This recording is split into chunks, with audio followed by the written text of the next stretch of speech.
Welcome to your Get That Nugget for GCSE English Language. Today we'll be concentrating on giving you a framework to answer Paper 1, Question 4, the evaluation question. This session is to complement your lessons with your teachers and not to replace them in any way.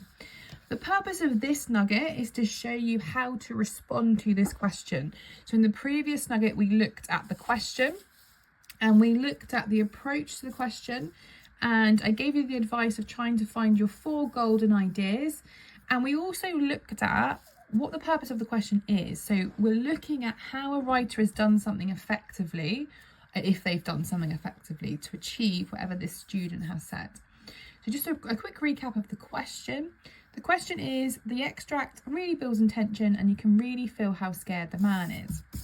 Now we then looked at the extract and we looked at those ideas that we could come up with. So I came up with the first idea and then you were going to go away and come up with the rest of them. And remember, we can use structure, we can use language, and we can use anything within that text that we're very comfortable with using to try and evaluate, to try and judge this text and how effectively something has been done. So ultimately, what we're trying to do with this question in particular is to see if the writer has created tension and if the writer has shown the man is scared. And I think we all agreed the idea was actually, yes, they have. So we just needed to find some things within the text that we could use. Now in the previous cohort nuggets, we did write one response and we had a paragraph. And there was nothing wrong with this paragraph, it was a good paragraph, and we started exactly how we should start. So we started with that evaluative comment. And every question for response should start with I agree, or I partially agree, or I disagree, and then use the question for that evaluation. We then looked at what technique was used, we used some quotes, and then we further went along and picked the quotes out and talked about the language analysis. Now, the only thing that's the problem with this paragraph is it does tend to focus much more on the language aspect. Yes, we have got an evaluative comment, and then we have a small one at the bottom, but we need in this nugget to then push this to the next stage and really make sure we're answering a question for question and not just answering a question to question. So I'm going to write a response.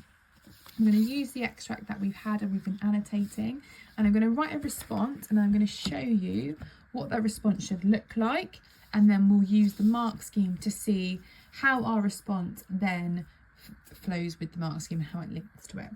Obviously I'm not going to do a full answer. We've had a paragraph 1 already, which I just showed you we did in the previous cohort nuggets. I'm going to write a paragraph further along in the answer and talk you through how we do that. So we start with, we need to make sure that we're really clearly, just like I've done with the previous questions, making it really clear for our examiner that we know what we're talking about. So additionally, because remember this is not the first paragraph, this is further on down the answer, the writer cleverly, remember we're judging something, so we want to make statements about what they've done. So cleverly uses structural, because I'm going to go for a structural paragraph, techniques to effectively, see how I'm using another word that shows what I think about what they've done, to effectively build the tension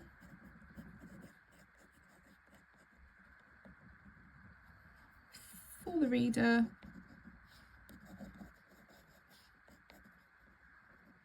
throughout the extract. So I've made, it's quite a clear statement, but I've made it really, really clear in terms of I'm talking about the writer, I'm talking about what they've used in some overview generic way, because I'm going to build on that later. And then I've talked about a reference to the question, so the idea that it builds tension, that is a direct reference to that question they've given you. So again, we're making life easier for the examiner, we're showing we know what we're answering, and we want to make sure that we're guiding them through our answer, so they're going to give us those marks that we want. I'm going to elaborate on this because I've given a statement, so now I want to explain what I mean. So at the end of the extract, now this is a good example of using something you've already done. So I've already talked about structural techniques in question 3, my structure question. That doesn't mean that I can't use something that I've already written about, because if anything, it saves me time. And I also know that it does reference the question, like it links the question quite well. So why wouldn't I use it? I'm making my life easier. So at the end of the extract, The writer skillfully. So remember, we're still evaluating. We don't want to turn it into a structure question. So the writer skillfully. You can use these words in the other questions as well, like question 2 and question 3. But for the purposes of this nugget, we're going to use them for this video only. Skillfully withholds information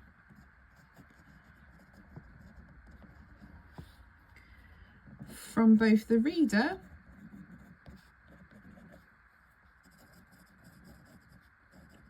and the character. And if you remember that very last bit of the text, which is what we looked at in the structure question, I'll just remind you, it was the idea that they get to the door and there's nothing outside. And we looked at how it was a cliffhanger. We looked at how he's withholding information. So these are my notes from my other question. So I'm just going to use it for this question. So withholding information from both the reader and the character. And then we're going to need our quote. So let's get our quote down there. Street lamp. Again, we don't want them super long quotes. We don't want to spend ages putting them out, but we also want to make sure we have got the words that we're going to use for analysis as well. So just make sure that you've selected the quotes that you can use properly, but without writing reams and reams of quotes, because that's just going to waste your time. And actually your examiner's going to get bored as well. And time is precious to you, and the examiner not getting bored is also quite precious. So we've got our quote nice and easily, and now we need to think about what that quote does. So this intentionally, again, a word I'm using to show I know what the writer is doing. I'm evaluating their work. I'm evaluating what they've done. So this intentionally bonds in the lack of knowledge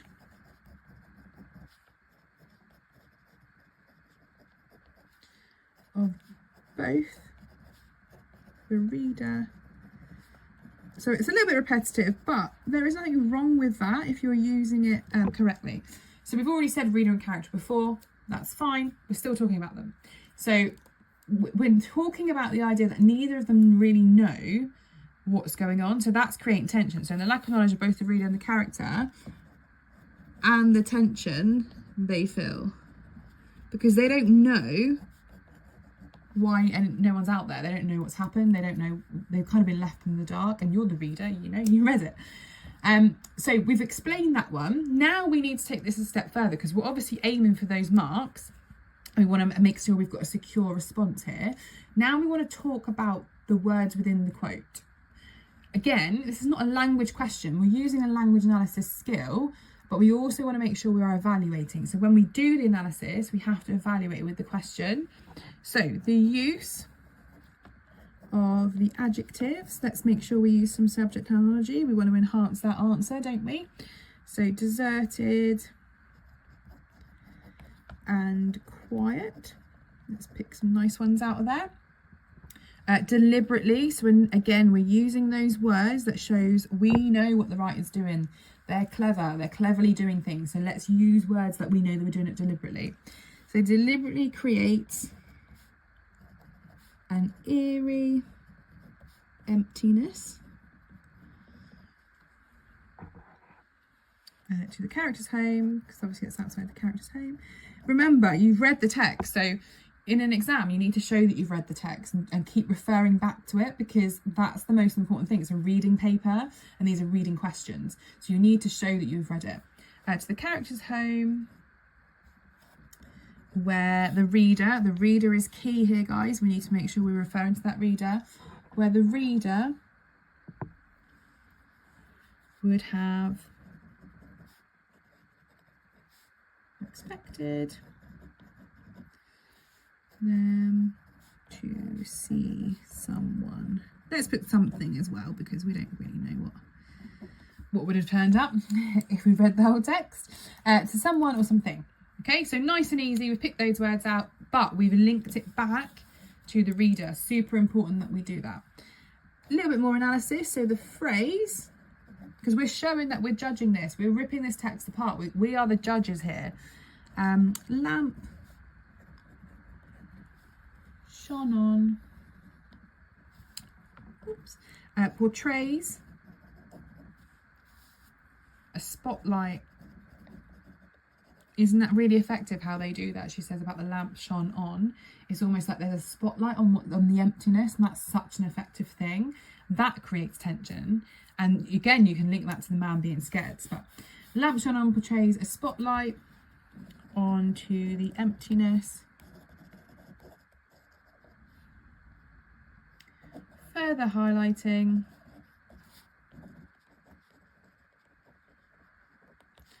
the solitary setting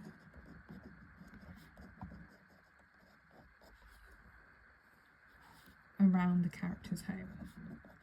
So what we don't want, because obviously now we've analysed the things that are in our quote, so we just now need to take it one more step, and we need to link back to our response to our statement. So we need to make sure we're really clear about our link. So the writer effectively, again, keyword, effectively creates suspense, because that's our link. Effectively creates suspense by purposefully, so they've done something on purpose, by purposefully isolating the character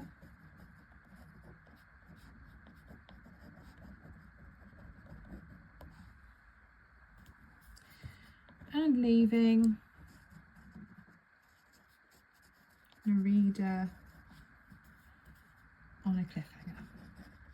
Okay, obviously you can develop that further, you can write a full answer, but this is the kind of length of the paragraphs you want, because you've got your 4 golden ideas. It might be that actually if you write in this much detail, 3 ideas are fine, but because we've analysed everything, you are going to get those marks that we need. So if we think about the mark scheme, like we're on that clear path, aren't we? We're on a clear, relevant evaluation, and that's the whole aim of our response from these nuggets, is we want to evaluate the effects on the reader clearly. Now we have done that. We've talked about what the reader thinks. We've talked about the response to what the writer has done and how the reader perceives that and the effect of the reader has. So that is clear. Have we shown writer's method? Yes, we have. We've not done a huge amount, but we've talked about adjectives, we've talked about structural technique, we've talked about withholding, we've talked about how the text develops, we've then talked about phrases, and we've talked about the idea that the writer's doing things on purpose. We could, if there was more in the ones we picked, we could go a bit further with our writer's methods, but we've got enough for what we've got here. That's perfectly fine, that is clear. And it shows that, more importantly, we've understood them. Range of text references, yes, we've used our quotes. And then we make a clear, relevant response to the focus of the statement. Yes, we have. I made sure, and that's what I was saying to you, that we've got a response at the top that links back to the statement, and at the bottom, and then there are a few bits throughout as well. Now, in a full answer, you are going to make sure that it's more clear. So at the moment, we're at the bottom end to the middle of level 3, but to make sure we're a secure level 3, this is a secure level 3, but we want to make sure we're at the top of level 3 and going towards level 4. Your whole answer, you could then have the idea that you've got a bit more of the writer's methods, or it might be that you have a few more bits of the evaluation. But as a starting point, this is a good place to work from, because as you saw from the mark scheme, we have got everything on there. We have evaluated text critically, and we've supported with textual references, and that was our aim.